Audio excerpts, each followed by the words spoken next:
It's time for AggroChat, the official podcast of the Tales of the Aggronaut blog and stalwart gaming community, where we talk about stuff and things, and the stuff about the things, and sometimes gaming. I'm Belgast, and let's start the show.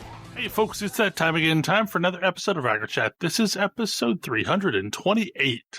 Tonight I'm joined by Ammo. Hello. Ashgar. Do not attempt to adjust your radio. Grace. Hi. Kodra. Slash and dash. Tam. Hello. And Thalen. Hello. So welcome to 2021 and what I think is what I called season 8 of AggroChat. We all survived. Hooray. Yay. We could take this opportunity to redo our numbering. We could, but you know that's not going to happen. I think it's far too late for that. It is far too late to do that. That ship Season sailed. 2, Episode 1. Have to be season 8, episode 1. With Yeah, a shiny foil cover or something? I think I'm confusing the shit out of Apple because like they specifically want episodic numbering. So like I started throwing episodes on there, but like I'm doing it wrong. So I think they're confused. I think they're terribly confused. Yeah, it was a relatively peaceful start of the year so far, but we're only a day in, so hey. We have a bunch of lists or topics on the list. We have 2 weeks. Whose topic is Mechwarrior 5? Well, it's multiplayer, and there's been a lot of us playing that. Okay. Tell us about Mechwarrior 5. I don't actually know when this came out, but it feels like it's been out for a while, but we got into a big stompy robot kick, especially after Ash ran a game of Lancer for us, and we're like, yeah, big stompy robots are cool. And I've never actually gotten that into Battletech or Mechwarrior or any of this genre before, so this is like kind of my first foray into it, and it's a pretty fun experience going on missions in mechs and like working together and trying to like go through these missions and do them well enough that you aren't completely scrapped at the end of it. I think it came out in 2017, and I pretty clearly Mechwarrior remember. 5? Hmm? I think Mechwarrior 5 came out at the end of 2019. Was it that recent? I could have sworn Yeah. it was longer ago. Mechwarrior Online is the game they made before that. Maybe that's the one that came out that long ago. In any case, it came out, and I pretty clearly remember deciding not to get it. Oh yeah, everything I had heard about it was that the customization was garbage and the AI was very bad, and so I had decided not to get it. But apparently there are mods that fix that. So with those, the mech customization's pretty good. Yeah, we're And the AI running, seems good. I think it's kind of funny that my introduction to this setting is actually the tabletop game, which I don't think I can recommend anyone ever play. Yeah, I don't think that's a good entry into the setting. Look, I think it's a neat setting. It's a very old tabletop game at this point. It is. It was one of the best tabletop miniature games we had at the time. It was great in 1988. It was that or Chainmail. Yeah. Man, I definitely can't, suggest Chainmail. No. It turns out in the intervening 30-some years, we've come up with better games. The fact that there is basically no good mech minis game is shocking to me. I mean, there's War Machine, but that doesn't really feel like a mech game as much. No, it's really not. It's not a mech game, and one might argue as to whether or not it's good. Yeah. What I always kind of wanted was something along the lines of Destiny, but with mechs. And I thought maybe Anthem would feel that way, and it sort of did, but like it wasn't on sufficient scale. I mean, Anthem is more on the power suit scale. Right. But the problem is like, I also don't really want Mechwarrior Online, because I've played that, and that wasn't what I was looking for either. So But Mechwarrior 5 is actually pretty fun. yeah. Mm-hmm. Yeah. And I had not played any Mechwarrior games before. I played a bit of Daemon X Machina, and that's kind of cool. I am playing as a person who believes in too many medium lasers. There's no such thing. There is no such thing as too many medium lasers. People, unless you're using them instead of large lasers. There is such a thing as too few heat sinks. Well, the problem is the tonnage of my mechs make me decide between heat sinks and medium lasers, and I choose more medium lasers. And this is where it's super fun, especially to play with other people, is that like I run a very all-rounder mech, which is great because it means that I can adapt to whatever is going on, while hyper specialists like Kodra can do their thing, which is anything that enables that kind of like almost role-based teamwork is so much fun, and I love it. Oh my goodness. Like, that was actually one of the sub-note for this is I want more asymmetric role-based teamwork. And I think Mechwarrior starts to scratch that itch, but it feels like there could be more. And there are things like, what I always think about is like that moment where we were able to play tribes without just constantly getting our faces stomped in. Yeah. Where like we were each doing a very different thing, but we were all working towards the same goal. And like, I want to see that in these types of games, and Mechwarrior gives me that like itch where it's like, oh well, we have somebody who is in a trebuchet, and they have 2 long-range missile 15s and can just sit still, and anything that comes close is going to start getting pelted with missiles. And our job is to keep things away from them. And so I am playing something that moves at like a trebuchet. I think our trebuchet moves at like 60 kilometers an hour. It's remarkably fast for a mech that size. It is, well, but then I'm running a Phoenix Hawk, right, which is still a pretty heavy mech, all things considered, for it to be running at like 87 kilometers an hour. I mean, that's fast for any mech. Yeah, like it's super fast. And it ain't a locust, but you know. It ain't a locust, it ain't a javelin, but it is running 8 lasers. And those 8 lasers are pretty effective if I can manage to like flank around somebody and just start launching them directly into their core. 8 medium lasers in any mech's backside will cause them a bad day. Like, I am able to outflank heavier mechs and get them in the back, and lighter mechs will just like, if you put 8 medium lasers into any part of a locust, it's gonna explode pretty quick. Do you have them all in the same weapon group? They are all in the same weapon group, chain firing. Okay. That is my concession to reasonableness. That's what I was doing with 4 medium lasers before. You know, you guys got better mechs. This is the other neat thing is we can play... It does a thing that very few games let you do, is you can play through the campaign co-op. So we're just making our way slowly through the campaign. We're probably, well, I would say I think we're farming a little bit more than they expect. But on the same note, we're not really blowing out our tonnage limits. No. So, like, we're getting decent challenge.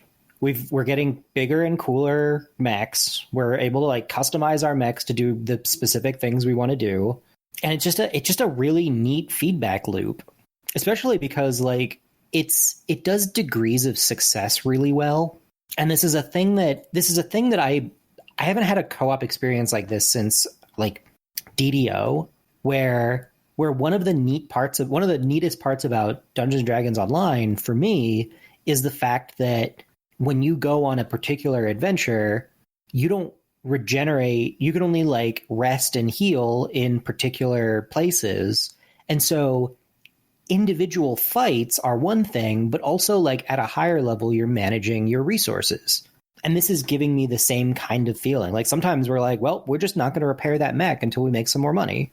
Or especially with the concept of multi-stage missions, when you are like, you have to run these 3 missions back to back to back. And it's like, all right, well, we have to take 2 of these mechs into our next mission. So 2 people who like their mechs need to like try and survive, and the other group needs to tank damage for them, because it really doesn't matter how much damage they take as long as they don't die.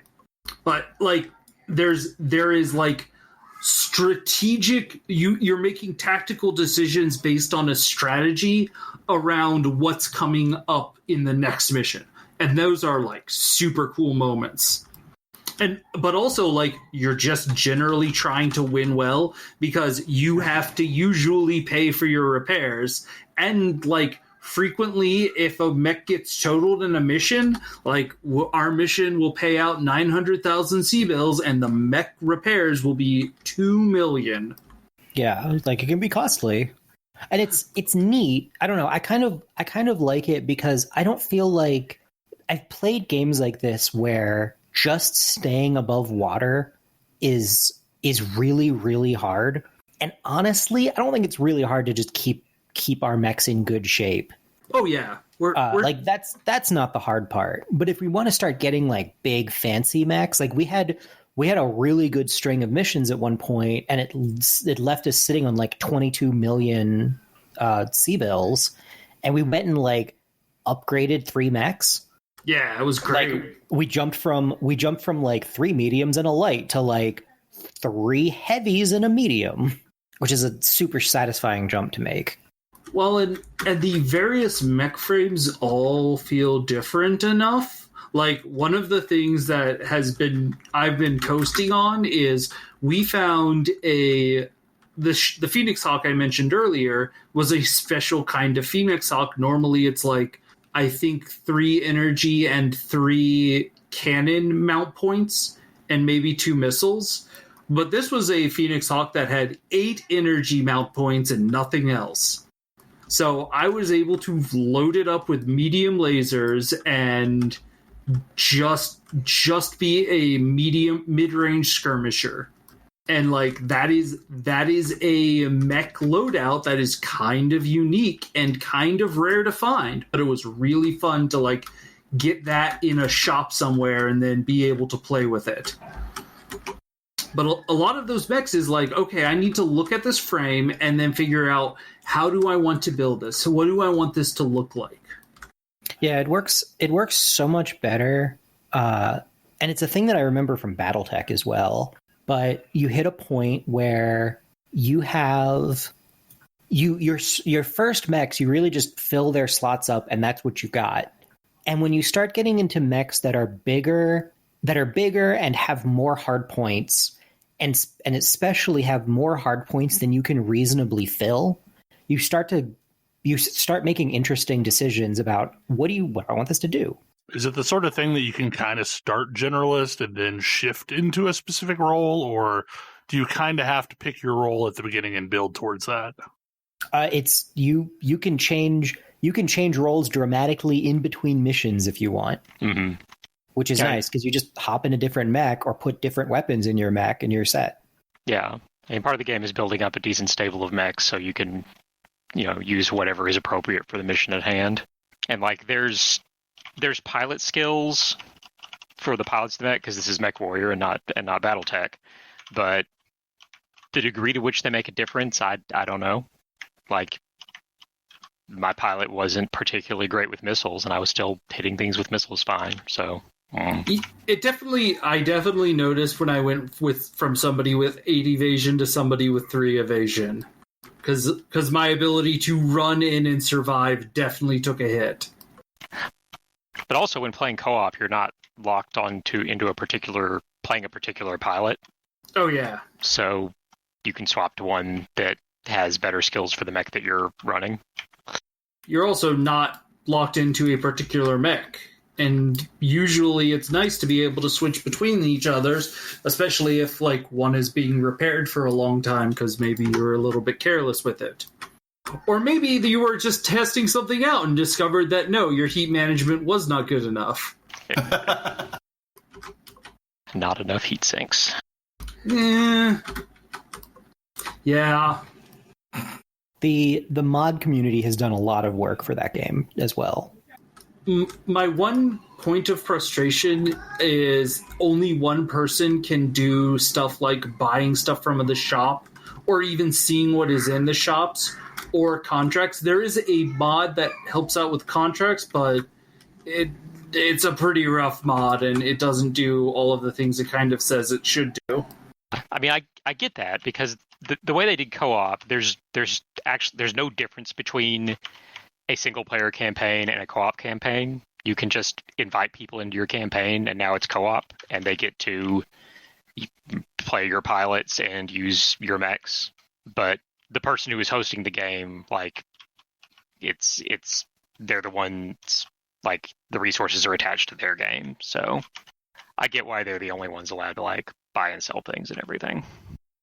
I do wish there was, like, if there was something that was more like multiplayer forward, there would be more roles for, like, in between missions for people to, like, take up. Yeah. Mm-hmm.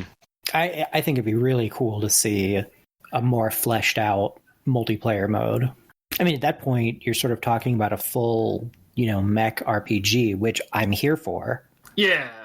I mean, hell, give me the mech MMO where I'm hopping in and out of mechs, and I have, like, a character, and I've got my own mech that I'm slowly upgrading, and so on and so forth. I mean, give us Warframe, but with battle mechs. Basically.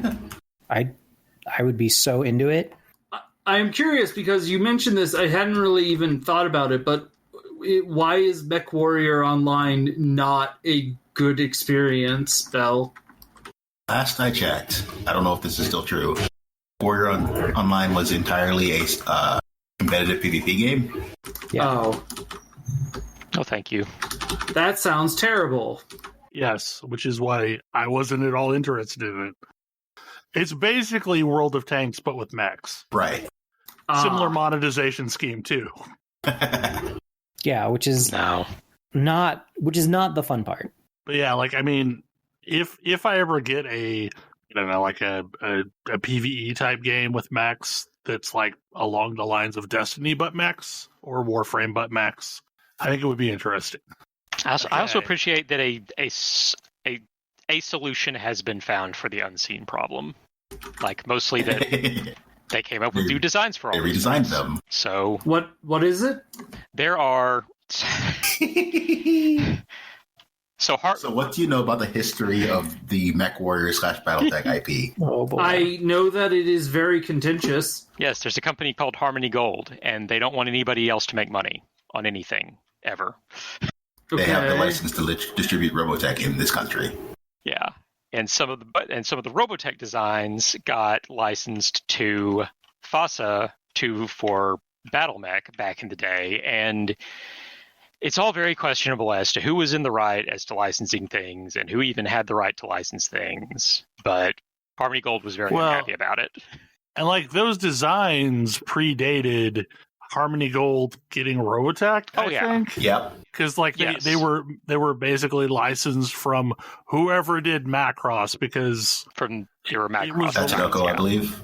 It was released here at one point as Robotech Defenders. Like, and I had one of the little figures, and it was like a little solid metal figure that, like, predates Robotech being a thing. Yeah, so, like, it's just a whole mess, and I'm glad to see them just destroying those designs, rebuilding them. They just opted out of using those designs and redesigned the mechs that use them. Yeah, there were 13 of them, and for the longest time, they just didn't use those mechs, and some of them were like really, like, one of them was the mech on the cover of the original BattleTech manual. It was basically a Veritech, and so people were really sad. What they finally did is they came up with new designs for those mechs, and they used those new designs. So things like the Archer and the Huntsman are back, and I appreciate that. Well, and that's one of the problems that the whole series has, is the IP rights are a disaster. Yeah, because BattleTech and Mechwarrior are two separate pools of IP rights, even though they share a common ground. Share a universe. Yeah, it's literally a game that is focused entirely on robots, and a game where the meat that is piloting the robots actually has stats. Yeah. But, like, like the fans are super invested in these specific mech design, their favorite specific mech designs, which is understandable, but it surprises me that there hasn't been like a new iconic mech game to kind of step into that gap. Yeah. Well, and I mean, like, what would it be? I'm trying to think what the one that came out a few years back was, but was also mostly PvP focused. God, I can't think of the name. I keep wanting to say Henley, but that's not right. It was a weird Hux. No, I know Hawken. It's called Hawken. Yeah, Hawken. Yeah, but it was also entirely PvP, or right, mostly PvP. I think Tim tried it, right? At some point. Yeah, it was a ton of fun. It just had the problem of being exclusively PvP. Boo. Clearly, Epic should do something with its One Must Fall license. There you go. Do you think that you remember they have that license? No. But that is a very like interesting concept. The other thing that BattleTech just constantly blows my mind with is how much history, like how much built history over the course of people playing this game there is. Mm-hmm. And like how we're like all of the games that I could like that are modern are taking place in BattleTech's past. Yes. Yeah, that's one of the things that they that I actually appreciate. advanced the storyline and technology over the course of this game. And this is set pre-clans, which I very much appreciate because I like playing the original mechs, and once the clans show up, you don't want to play the original mechs. They're bad. All of the original mechs are bad. Mm-hmm. The clans technology is just that much better. Like it's pretty much an entirely different mech building system. This feels like what's really amusing is it feels like from my outside perspective, like, yes, it makes sense that there was better tech, and so the better tech means better mechs, but it sure just feels like we have a game and we want to do power creep, so people will buy our new mechs. I mean, yeah. That's pretty accurate.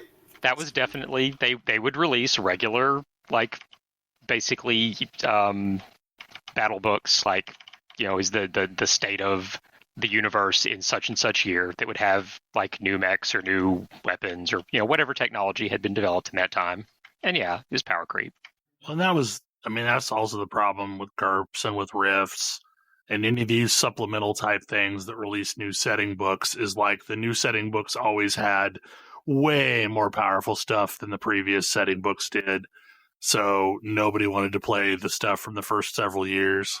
Like, I was part of a group called the Bloody Clans, and I did not know them from EGA BattleTech, but that's where they got their roots. And apparently, like, their thing was they would flood the server with a bunch of locusts and call themselves the Swarm and just shred everything with really fast, lightweight mechs.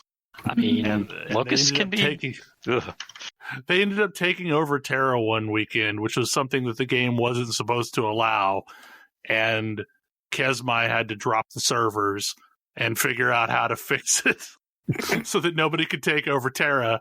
But like, I played with them in EverQuest, and like, I would hear stories of the stupid stuff that they did in EGA BattleTech with primarily locusts, like lots and lots and lots of locusts. They were the goons before the goons. They were the goons before the goons. Yeah. Okay, so Ash, this is a topic that I could have put on the list, but I'm surprised somebody else did. Why forced stealth missions are always bad. They are. They're horrible. To be clear, I'm not saying that stealth games are bad. No. But I'm saying that when a non-stealth game throws a stealth mission in, and it is almost universally terrible. Yes. Yep. Oh yeah, you should never do that. This topic brought to you by Yakuza Like a Dragon. But so many other games. Yeah. Yes. I can think of exactly 2 examples I'm not mad about over the course of my time playing video games. One is Shadow Hearts Covenant, because you are playing as the dog, and that's hilarious.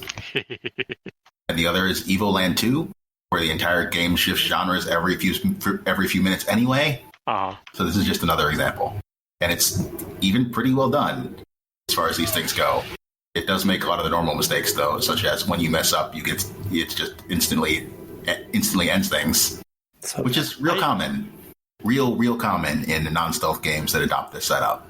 Well, and to be fair, like I ran into this playing Ghost of Tsushima, is there are certain missions in that game that you have to do stealth, which feels real awkward given that like you can absolutely go hard and loud the rest of the time. But there's like a couple of missions where it forces you to do stealth. And if you don't do stealth, you fail. Like, there's only been like 2 or 3 that I've encountered that are that way, but like the fact that they're there feels real awkward. And they're mostly designed to be like a tutorial of how to play as a ghost. And I wanted to say, no, don't wanna. I feel like when a game has solid built-in stealth mechanics like Ghost, I feel like it's okay for it to say, hey, for this thing that you're doing, you need to be sneaky. Stealth is a mechanic, and sometimes you got to be sneaky, because at the same time, it also frequently says, no, you don't get to sneak around, you have to fight. Yeah. And it does way more often than the forced stealth. I'm mostly okay with it if failing at the stealth means, oh, now you have to fight a fight that you could have avoided. But once you've finished it, you can continue on. Failing at the stealth means it sets you back to a waypoint, and you have to correctly do the stealth segment. Yes. Yeah, I hate that. Yeah, and that was what was annoying me. And it's one specific NPC that you're working with in that game, and like everything for that person is stealth. And you really have to do stealth or you get in trouble. Whereas like I would rather just take out the guy that I'm trailing instead of, watch him stealthily. Because realistically, I'm going to wipe the entire village as soon as you allow me to. Everyone will die that is red bar. See, and in the same boat, I have a bunch of like, I run into a situation where it's like, I have to fight these 30 people, but I didn't have a choice. They just forced me to fight them. Yeah, whereas I'm dumping points in so that I can like whittle down 3 people at a time anytime I do a standoff, which is like one of the coolest talent points ever. That really is. I kind of am with both of you. I think if a game is going to do the mixed bag, like both sides should always be supported for the most part. I know like a perfect game for that is issue with Dishonored. Deus Ex, where if you put points into stealth, the boss fights left you kind of high and dry. Yeah, but like Dishonored is probably the best game that I've ever played that had fully implemented paths on both sides. Like you could just mercilessly slaughter everything and the game judged you for it, or you could go clean hands and the game rewarded you for it. Mostly. I mean, story being the ultimate reward, right? I always remember Wolfenstein, which I mostly stealthed the entire time through, and then had a couple of times where I was like, all right, now it's time for a tense firefight, and I was like, I don't know how to work with these systems. I haven't done this system at all.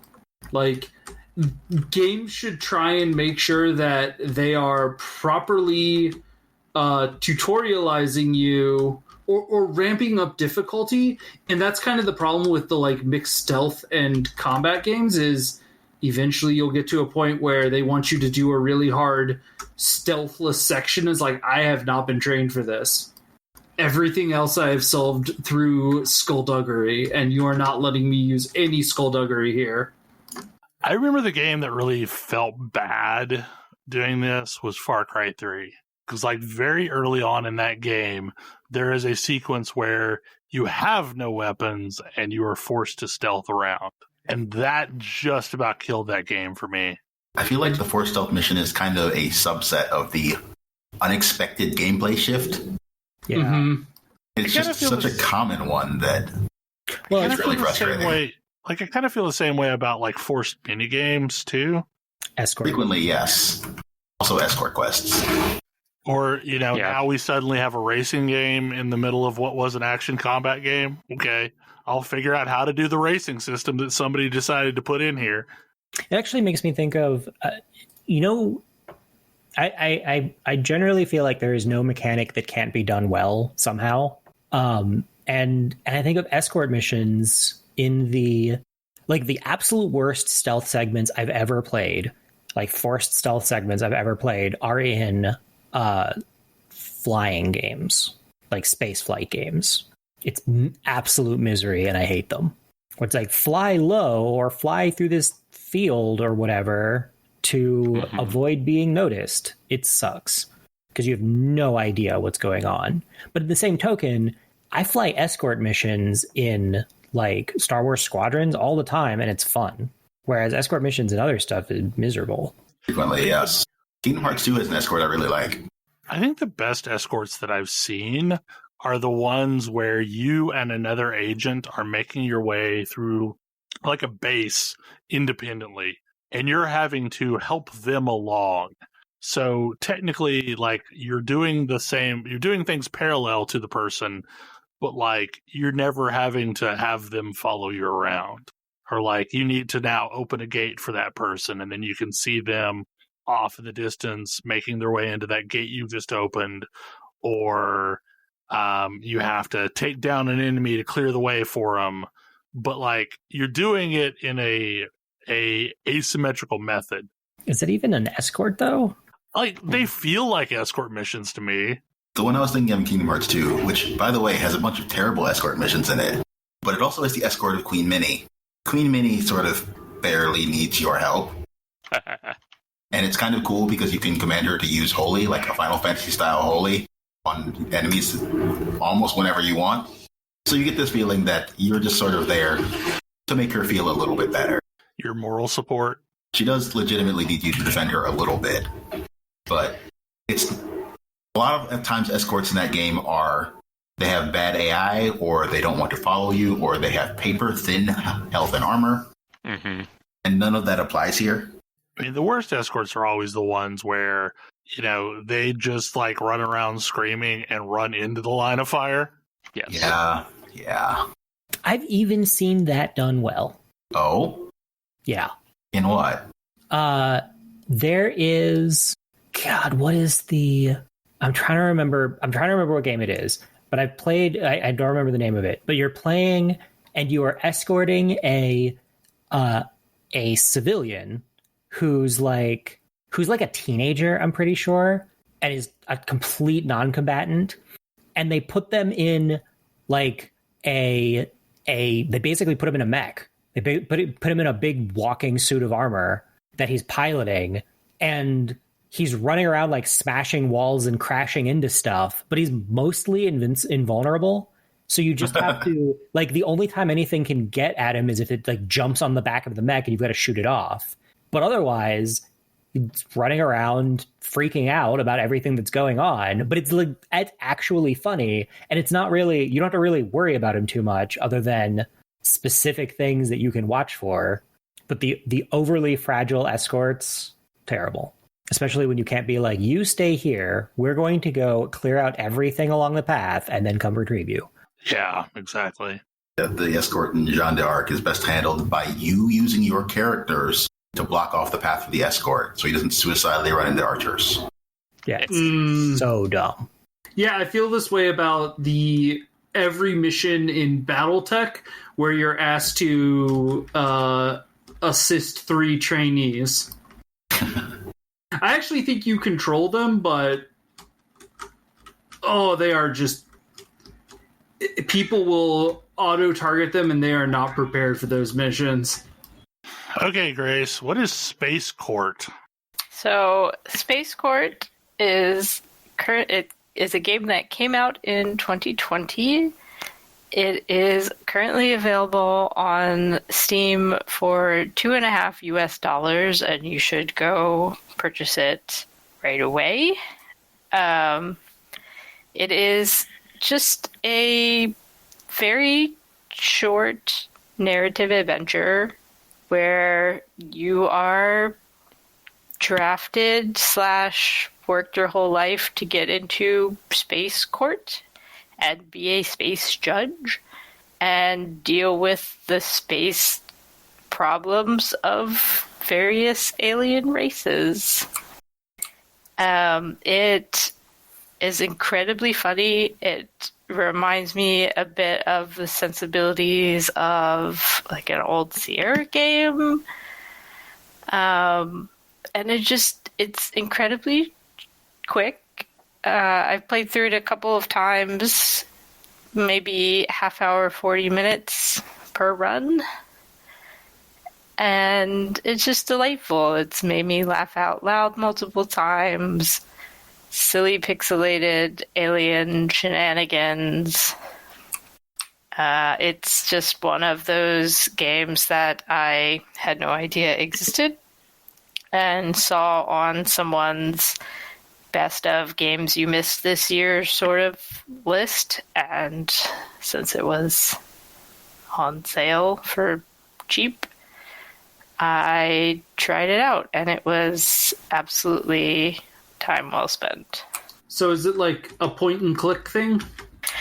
Yeah, I mean, it's barely even that. It's really just sort of almost more of a visual novel kind of adventure. You know, just there's a narrative. There's delightful sentient AI weapons and rewards, and yeah, it's a delight. You have a useless assistant who comes in and out of your office on a flying scooter, and your door is a dimensional portal to the various alien races that you're supposed to be helping, but some of them make you really, really not want to help them. And, you know, your goal is just, you know, you get there at Spaceport and you just need to survive your first week on the job. So, yeah, it's, you know, I don't have a ton to say about it because it's so short that I'm hesitant to spoil anything, because I think it's just worth playing through for a few minutes. But yeah, I still need to invest a bit more time in it just to get some of the other endings and see a little bit more of the interactions. But, you know, there's basically a couple different conflicts going on, and you can attempt to resolve them in various different ways. I did manage to get an ending where both of the alien species that were in their disagreement had to actually fully trust me, and that was very satisfying, and it was sort of a ridiculous solution to their problem. Just delightful. What platforms did you say it was available for? I'm not sure what all it is available for. I purchased it on Steam. It might be available on Switch, but I'm not sure. Yeah, it looks like Steam. It almost sounded like the sort of thing that would work on a mobile game. Yeah, I mean, I think it absolutely would have. I don't see any reason why it wouldn't work on a mobile game, but yeah, it's delightful. It's little pixelated aliens make me smile. And in the last gasps of 2020, I really just needed something fun and happy and, you know, only with minor threats of total galactic annihilation. But yeah, if I had any complaint about it, it's that I wish there was more of it, and I hope there's, you know, more like it in the future, because it was great. Well, for $250, you sold me on it. Yeah, Thalen, I think you would definitely enjoy it for sure. Because yeah, the art style looks very like the EGA Sierra game. Yeah, it definitely gave me that vibe. So super charming. Yeah. Okay, Yeah. Tam, tell us about your Christmas gift. Because that's basically these next two topics. Yeah, that's fair. So if you've listened to the show, you've probably heard me say a bunch of things about VR, mostly unkind. To wit, I mostly think that VR is the wrong way to approach the next step of immersive game design for a bunch of reasons. But because I am committed to disproving my own biases, I guess, I picked up about a couple of years ago a PSVR, which mostly just confirmed how I already felt. It had cool experiences, but it mostly didn't give me anything that made me say, like, this would be just as good or better on my PC or on a console or on a touchscreen. So I kind of wrote it off. I'd sort of picked it up because it was a on sale bundle when I upgraded my PS4 to PS4 Pro. But over the last few weeks, I picked up a Valve Index and set the whole thing up. My PC's been upgraded to actually be able to support it. And from everything that I had read, the Valve Index is basically like the top end of consumer VR right now. And I really wanted to see, because like the PSVR is widely considered the lowest, like the lowest end. So I was like, okay, what does really high end VR look like? Well, and it's real spendy, isn't it? Yeah, it's pretty spendy. Like, because you've got to buy the headset, the controllers, the base stations. You can get a whole kit. And what is that? Is that like 1,500-ish or so for the whole kit? Or it was like 900. Okay, 900 to 1,000, somewhere in there. But like, it's spendy. I mean, and as discussed previously, that is one of the things that has changed. It is absolutely one of the things that has to change. But like, I have a bunch of and I guess the short rundown of my like concerns with VR, just as a brief refresher. I think the hardware is way too expensive. I think that it is uncomfortable to be so isolated, like because you're completely isolated when you're in a VR headset from your surroundings, and that's sort of a no-go for a lot of people. And the interface language, and when I say interface language, I don't mean just the controllers, but I mean how you think about interacting with the device. Right, like there's a whole bunch of problems. Like they require large amounts of space, right? That you roam around in, like exactly. There's a whole bunch of things where you're like, okay, if you can get all of this stuff set up, just the setup and overhead is a huge cost or is a huge barrier to begin with. And then the last thing is, and part of that for me is, and part of the reason the interface language is so important to me is the interface language dictates what you can play on it. Like, what experiences can you have on this thing that matter? And if you don't have them, like, no developer wants to make a games or any software for a platform that's unproven and high risk, and that a lot of people don't want. It's why the Ouya never took off. I mean, also why the Atari VCS won't be a thing. Right, exactly. Like, you need to figure out how to get a VR headset in everybody's living room before you're going to get the next Call of Duty on a VR headset. Like, it's just that's how that progression works. You're not going to get high tier experiences until you can solve the everyone feels a reason to have one of these. And that's a really hard sell. Like, how do you get a VR headset into everybody's house? You know, the same way you have a PlayStation in it or an Xbox in everybody's house, or the same way that you've got a computer in everybody's house or a cell phone in everybody's pocket. If you don't solve that problem, then you've got a really, you know, as cool an experience as you like, but it's relegated to this niche audience of people who can afford it. And what's been missing is really that killer app. Right. You know, like Facebook is going down the route of they want to turn this into some VR social platform, and that is a path you can take. But like, honestly, that's a more likely path than some of the ones that have been proposed. Yeah, I mean, but I still think there still needs to be like something other than VR FaceTime as the reason why I'm doing it. Right.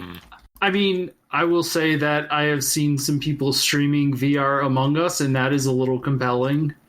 Yeah, well, and that's the thing, is that there's a bunch of potentially compelling concepts. It's just that in order for any of them to be realized, you've got to have a critical mass of them. Mm-hmm. And that just doesn't exist. And it's not going to exist until one of a few like requirements are hit to get everybody to want to have one of these. And like, it wasn't video games that got a computer into every household. It wasn't video games that got a Nintendo into everybody's household. Nintendo snuck that in under the guise of a toy line. A long forgotten one, but and a largely irrelevant one now, but at the time it was crucial. Well, and part of the problem is like most of the VR software that's been available to this point is largely just a tech demo. Mm-hmm. Like, it's not really a full-fledged experience in itself. Like, Yeah. I think Beat Saber is the most sticky thing that I've seen from VR. And Beat Saber is great. Like, you can't really do Beat Saber without VR. You could do Beat Saber on a touchscreen. Yeah, you could do Beat Saber on a touchscreen, and it wouldn't be as good. It wouldn't be as good, but it would be good. And Beat Saber is admittedly very compelling, but I could go to an arcade and play Beat Saber. Right, exactly. And if arcades were still a thing, and I don't know, maybe VR arcades, if you solve the hygiene problem, maybe VR arcades become a thing at some point. They were trying to become a thing, and then this year happened. Mm-hmm. It's true. And that solves that's another good way to get people into video games. But anyway, the Valve Index is doing a couple of things that it really stood out to me, because the PSVR, if you're not familiar, uses these wand things. I don't remember what the wands are called. They're PS Move controllers. Yeah. They were for PlayStation's ill-fated attempt at Kinect-like functionality on the PS3. Yeah. And it's basically just they're a cylinder with a squishy ball that lights up on the end. And they've got some motion controls and some buttons for your thumb and a trigger button. They look like air traffic controller wands. Yeah.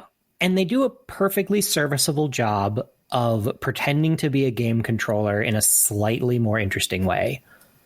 But not so much or not so reliably that I'm interested. The Valve Index controllers are completely different.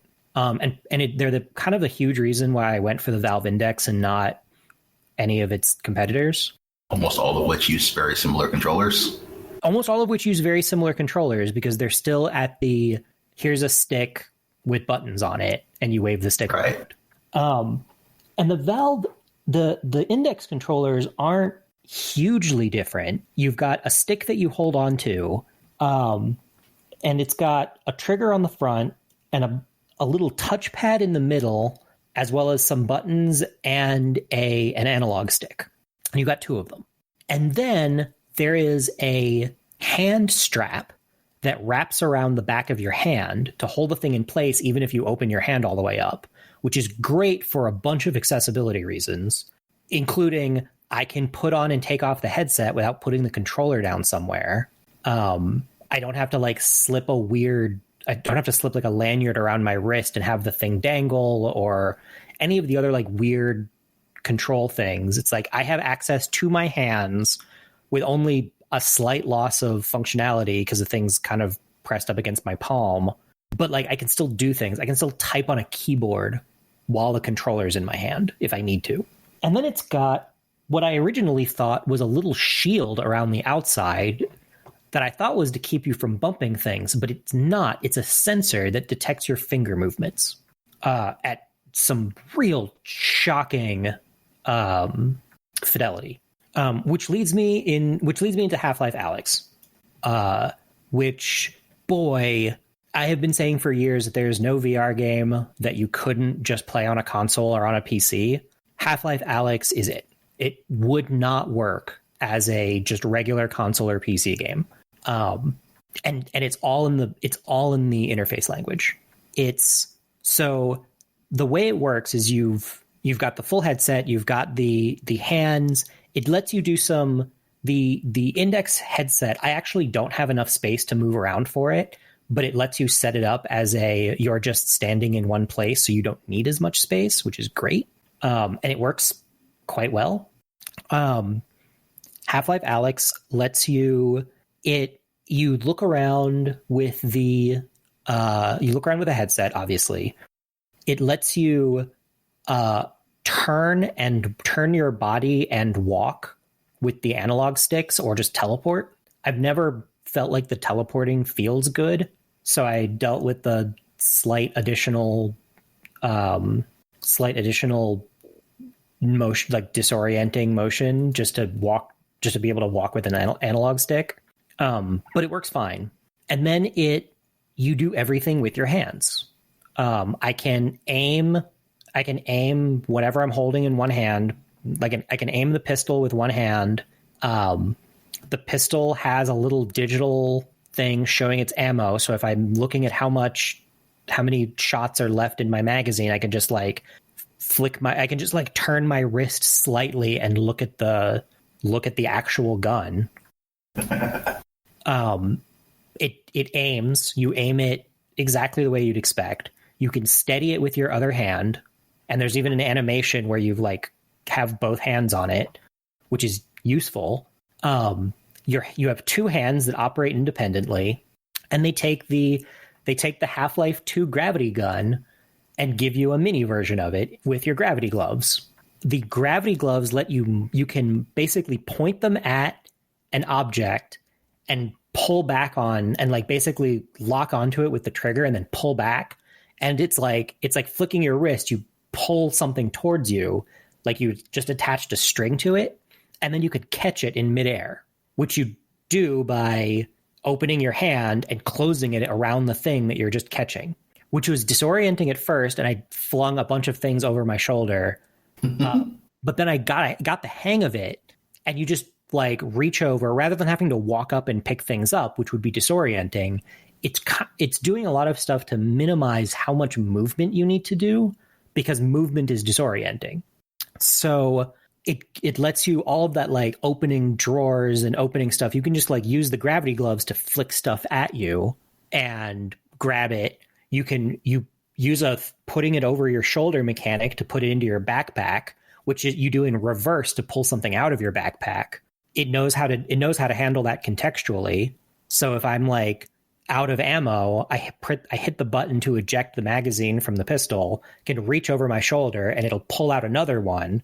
I then physically like move my hands to plug it into the gun and pull back on the part of the gun that I don't know the name of, just to load it properly, and then you're set. And later you get a flashlight on your left hand.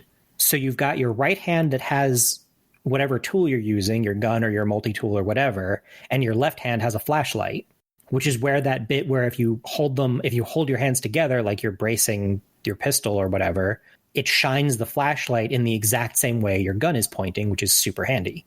And then on top of that, there's all of these things in the world that you interact with the way you'd expect. Like if I need to pull a lever, I reach out, I close my hand around where I see the lever is, my hand closes around it in the game, and I pull on it. It knows where if I need to press a button, I point a finger out and press the button. It even has those lockers in like the lockers everywhere that have that little thing that you grab with thumb and forefinger and pull up on to open. Mm-hmm. It's got those, and they open just like that, and it works. You can like grasp stuff. Sometimes you need two hands to pick something up, so you put your gun away and pick up something with both hands. You can throw things at people. You can flip off head crabs. It's incredibly atmospheric, but I'm expecting that because it's VR. But just moving around and like looking around the world is really, really cool in a game that honestly would be kind of boring if it were just a shooter, because it doesn't really have weapon variety. It doesn't really have a super huge ton of enemy variety. I think I've seen in like, I don't know how long I've played this game. I've played it for 3 hours, and I've seen zombies, a couple of different types of head crabs, and those spinny helicopter blade things. And that's basically it, but it's all I really needed. Like, it doesn't need as much enemy variety because just interacting with it is compelling. Because so much of that experience is just being able to interact with a game world with my hands. Head crabs in VR sounds terrifying. It's absolutely terrifying. Let me not beat around the bush on that one. I am really glad the way it's part of the conceit is you're playing as Alyx from Half-Life, who is awesome, and I really love playing as her in this game because it's a ton of fun. But also she's got somebody who she's talking to on headset, and I'm really glad for that, because when I'm walking around a place in pitch blackness where I know there are head crabs and all I have is a flashlight attached to one hand, I definitely appreciate the voice-over headset, like, cracking jokes, because that's dark. It's creepy. How comfortable is it to play for long periods? Because that's another challenge of VR, right? It's been fine. There is a slight adjustment period for me. So when I was on the PSVR, there was nothing that I could play for more than about 30 to 45 minutes before I would start to either feel kind of ill or just like the headset would be uncomfortable. And the things that have gotten me to stop playing Half-Life Alyx and take a break have mostly been like, either I'm physically kind of tired, especially in segments where I'm like crouching a bunch, because I'm like actually crouching down in real life to like duck through places. So if there's a segments where I'm like crouching a lot or like doing a lot of motion, I might decide that I'm done. Or like if I've just been standing there for a while, it's because I'm standing while I'm playing. It's sort of limited by how long I feel like standing up.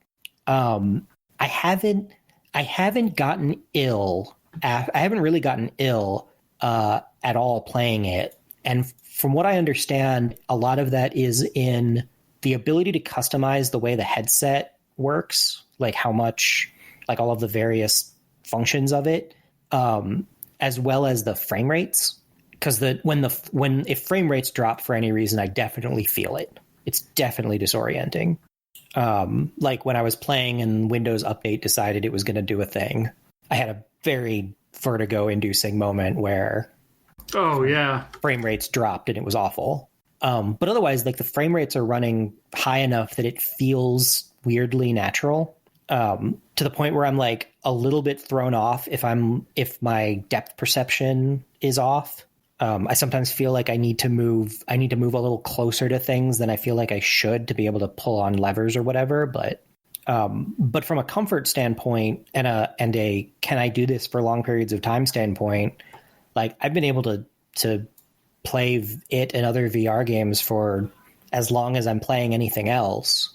And I could play for a lot longer if I was sitting down. Like Beat Saber, like I played Beat Saber for like an hour and a half at one point and stopped because I was physically exhausted. That would wear you out even if you were sitting down. There's a lot of arm movement in that game. Yeah. So I haven't tried anything yet that I would be sitting down to play. Trying No Man's Sky and Squadrons and Elite Dangerous are on my list. It's weird because I cannot say that I think VR is like the next big thing, but this is the first time that I have sat down with VR and been like, okay, these are really cool experiences that I could not have outside of VR. If there were a bunch of different games like Half-Life Alyx, it would be pretty compelling. I mean, I'm still holding out for VR Mechwarrior with full mech panel. Oh yeah, and this could bring back Steel Battalion. Yes, but without having to pay $200 and some odd. I mean, the VR headset is a lot more than Steel Battalion. Yeah, well, I guess so. But you can use it for more than Steel Battalion. It's theoretically good for other things. And I'm going to continue looking for like what are the really like premier experiences on VR, because I suspect that when I look, I'm not going to find anything as good as Alyx. Like it has convinced me that Valve can still make video games.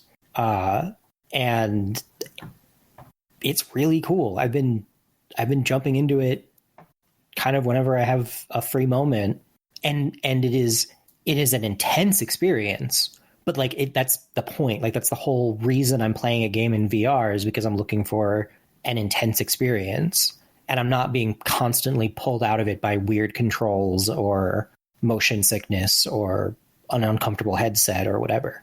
And I think that if the Index controllers became the new like gaming standard, we would have some really cool games. The kinds of things they enable, like it is a motion sensitive controller that convinces me that motion sensitivity is a bonus, is a good thing to have. I mean, yeah, I feel like you would need to sell that control scheme on a non-VR environment. I agree, but I think it could be done. Yeah, the only thing I worry about is, will it be done? Because, I mean, we just had this console generation come out, and no one's using this type of a control scheme. Everyone's still with the traditional controller. Yeah. I could see... I feel like it's very divisive, because, like, some people love motion aiming in games and get, like, really upset when a game doesn't support the ability to motion aim. And, like, I have always hated motion aiming. I think I have a mixed opinion on that one. I think the thing that started on the Wii U that they continued into the Switch, where you can make subtle adjustments to your aim with motion controls, is pretty great. Yeah. And that's what I think these would be really good for. I also think that you could do a really good sword fighting kind of thing with these, and I'm looking for the game that is doing that. I don't think anybody is doing it yet. I guess tell Neil Stevenson.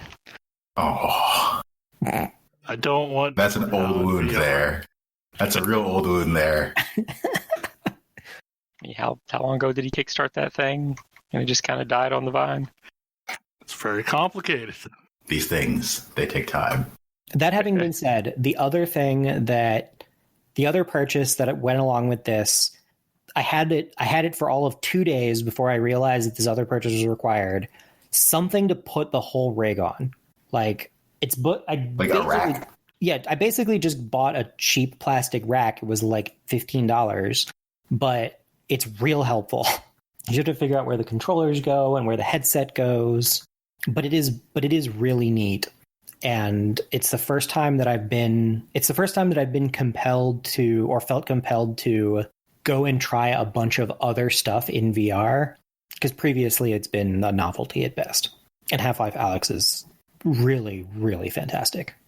So, topic that kind of came up early on before the show, and has turned into a topic on the list, is games that we missed this year. And Ash, it seems like you've missed one. Yeah, I didn't know Vanillaware made a game this year. Right? Apparently they made 13 Sentinels Aegis Rim, which is not a traditional game for them at all, other than it's weird, which is kind of traditional for them. It is very weird. It's also very cool, and it's very pretty, too. I mean, it's a Vanillaware game, so that last part was kind of a given. Yeah, fair. Yeah, the art in that game is incredible. But yeah, that was a game that I legitimately didn't know existed until it showed up on someone else's Game of the Year list. But also there was... Sorry. No, I was just going to say, I had noticed it when it released in Japan, like year before last now. So I was very excited to see it was getting released here. So I've kind of known about it for a while, but I think it went under the radar for a lot of people. Yeah, I missed it entirely. There are other games that I did know they came out, but I did not actually get to play this year. Most notably, the Xenoblade remake and Risk of Rain 2. I feel like that's a large list that I have, and over the break I finally beat Jedi Fallen Order, so like I am notoriously a year or two behind on playing games. But like I absolutely want to play Spider-Man. Honestly, I want to play both of the Spider-Man games, Spider-Man and Spider-Man Miles Morales. Like, there's just a whole bunch of games that came out this year that I'm interested in, like Assassin's Creed Valhalla. I'm very interested in, but I'd also rather play through Odyssey before getting into that one, even though they're probably not even vaguely connected. I do want to play Valhalla. I wasn't that into Odyssey, but I want to play Valhalla. The one that I missed, that I can't believe I missed, was the expansion to Horizon Zero Dawn. I don't even remember when that came out. Wait, that came out? What? That came out over, Yeah, it was not that long after Horizon Zero Dawn came out. I completely missed it. I did not play through it until I played it on the PC. So I played it with the re-release on the PC. Yeah, that's true. I tried on the PlayStation, but I just was not in the mood to replay everything so soon after I had beat the game. Yeah. I needed a little more time. But like, after playing it, it is probably one of the best expansions to a game that I have played through. Like, it is really good, but it's also kind of all self-contained. So, like, you know, for DLC, there tends to be like one of two things that happens. Either they intersperse a bunch of new points into the world that you already know, or they give you a new area to explore. I greatly prefer the give you a new area to explore, even though there's some stuff scattered throughout the world too. But like, I like knowing, oh, hey, I can go to this area on the map and see new stuff. But like, it's really good. Like, it was well thought out. It has its own story arc that weaves into the main story arc, but like, it was real solid. I mean, I would like to give Watchdog Legions another chance and see if I can get into it, because it was doing some interesting things. Problem is, like, this year had the issue of a bunch of things releasing at exactly the same time. Yeah. And like, I only have enough attention to really do one of those at a time. So something was always going to get left behind. Immortals Phoenix Rising, that's really freaking good. I've not given it anywhere near the attention it needs, but like, it's basically a new Breath of the Wild game. Like, I mean, like, really, it's a new Breath of the Wild that has learned from all the stuff that Genshin Impact's doing. I was going to say, I will take that in the spirit in which it was said as a recommendation. Yeah, like, I mean, like, the one I posted in Slack was Immortals Phoenix Rising is like Zelda Breath of the Wild, but playable. Right, like, it's here's the thing, is like, Breath of the Wild I liked Breath of the Wild. But I don't know, like, Breath of the Wild was the art house film, and Immortals Phoenix Rising and Genshin Impact is like the proper action RPG version. Like, and I'm sure I've just pissed off a bunch of Zelda fans, but like, there's a lot of that game that you're supposed to just be swept away by the breathtaking vistas and the exploration aspect, where, you know, Genshin and Phoenix are both games where like, you're marking stuff off a list. I don't know. I feel like but you like, still get that exploration from Genshin too. You're also ticking things off in a lot of the way too. Well, it's directed exploration, but while you're doing it, like, you see a locked chest over there in the distance. Yep. And like, oh, how do I get into that? Or, you know, a floaty bloaty or whatever. So yeah, it's like, I don't know, it's like more Skyrim type of direct gameplay. Yeah, so the catch with Immortals Phoenix Rising, which is the dumbest name ever, they should have just called it Phoenix or something. I don't know, like, because you create a character that is this demigod named Phoenix, and like, your narrators are, you know, Zeus and one of the best parts of that game. Yeah, like you basically, they're telling a story, and like, Zeus keeps Zeus and Prometheus. Yeah, Zeus and Prometheus. Prometheus keeps trying to tell the story as Zeus keeps interrupting him because he's not going fast enough, or he doesn't like what he's saying. Sounds about right. And as you're just roaming around the world, like everything you encounter, you hear them in the background, like arguing about what you're doing. So it's like, what if Bastion were a game that were narrated by the two cranky old men in the balcony in Muppets? Now I want that game. Yeah, it's good. Try this. Like, it is shockingly good. It's also on the Switch. I hear it plays well on the Switch. But like, that's a game that I have just not had any time to play with. That game for me this year is Spiritfarer, which I sort of started and then just didn't. I need to sit down with because it's really good. I got so far as downloading it because it's part of Game Pass. I guess another game for like that for me this year is God damn it. I'm not going to get this right without looking it up. The most recent Gundam Versus game, Gundam Extreme versus Maxi Boost On. Lord.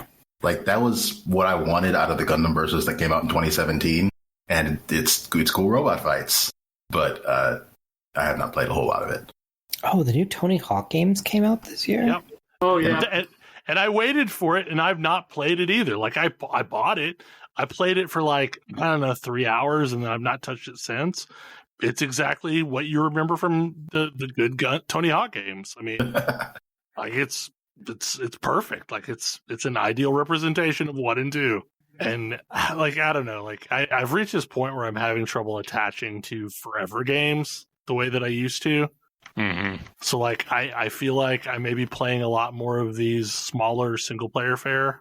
I mean, right now I'm trying to give Dragon Age Inquisition another chance because I was wanting a game like that. I'm like, well, I have bounced out of it so many times that maybe, just maybe, in the current mindset I'm in, I can finally play that game. And that's like 6 years late. I mean, I made my most serious, my farthest entry into that game last year, so not like I'm terribly far ahead of you. I really enjoyed that game by the time I finished it. Like, I liked it I remember liking it a whole lot when I finished it and being like, man, I can't believe that I waited so long to finish this. It's got the really big early thing, like, its structure is so bad. It is really bad. It waits too long to give you its big hooks. Yes. And now that I know that, I am trying to focus on like all of the getting the band together tasks of like unlocking everyone that is interesting. And like going off and doing missions and just slowly chewing on hinterland stuff whenever I want to do that. But the other big thing that I did is like I have always played a dwarf in Dragon Age games, and I feel like that is universally the worst choice for this game. Why? It is not a very dwarfy game. Like you are the Herald of Andraste, and that is wrong for a dwarf to care about Andraste. Yeah. I played as a Canary, and you get the opportunity to point this out at every opportunity. It's hilarious. It just feels bad to be playing that character, the guy that points it out at all opportunities, how crazy they are. So like I'm trying something crazy different. stuff is happening to you. I kind of enjoy playing that. I'm playing a human noble, and we're going to see if that feels any better. I'm kind of just going with it. Sure, I am the Herald of Andraste.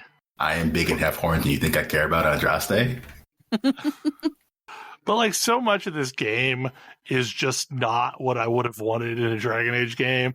It's like focused on magic-y stuff and, you know, the Inquisition, and like these are all groups that I would have probably rather just taken down.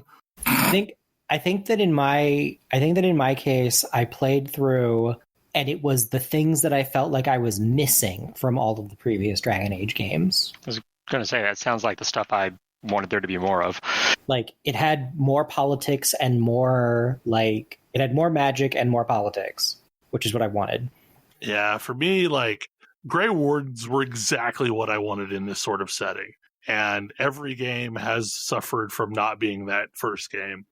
Oh, man. Every game has been a stark improvement because I didn't have to be a Grey Warden. Death cult that tries to save the world and murders lots of stuff, sign me up. Oh, wow. I should clearly play more of these games because I thought they were all about Grey Wardens. And No. Only After the first game one, is you're a not a Grey Warden. Yeah, I'm mostly not on board with being a death cultist. The second game is not actually that long. It's real short, but it's good. It's not bad. It's a little repetitive, but it's not bad. Everyone has told me that based on my reaction, I should stop playing the first game because the first game is like designed to make me hate it, and the second game allows me. The first game does a lot of things that you do not like. To be fair, there's never like the world never gets any better for mages. The world never gets any better for a lot of other people. I mean, the second game is about the world not getting better for mages, and so is the opening of the third game. Yeah, but like people are still shit to the Dalish. Like it's people are still absolute shit to the Canary. Are people still absolute shit to all elves, not just the Dalish? Because that was also true. No, it's all elves. Yeah, no, I was like any elves.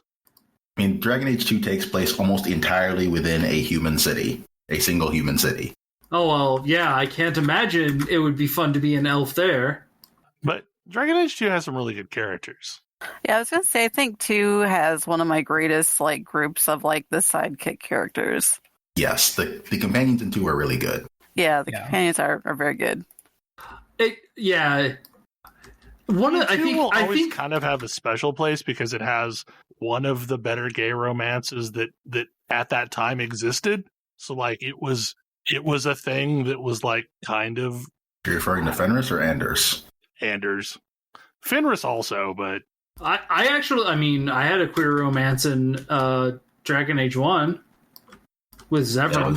I do remember being terribly detailed. I think because I was just thinking about it, I think one of the biggest differences between Dragon Age Origins and Dragon Ages 2 and Inquisition was that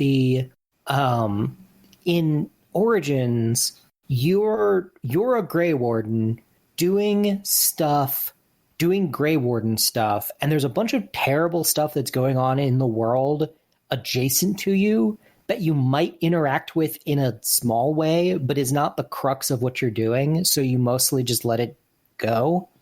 Yeah, like your job in the first one is absolutely to try and save the world from this impending doom that nobody seems to believe.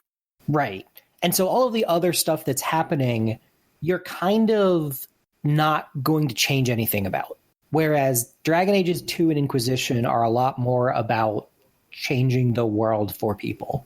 Yeah, I think that was my opinion of Dragon Age 1 was like the message often felt like this world is terrible to certain sets of people and it's right to be terrible to some of them. Yeah. You at no point can challenge that in any meaningful way. What's weird about Dragon Age, though, is this is the only setting to ever exist where I will side with the mages. like I will side with the mages over the Templar every single time.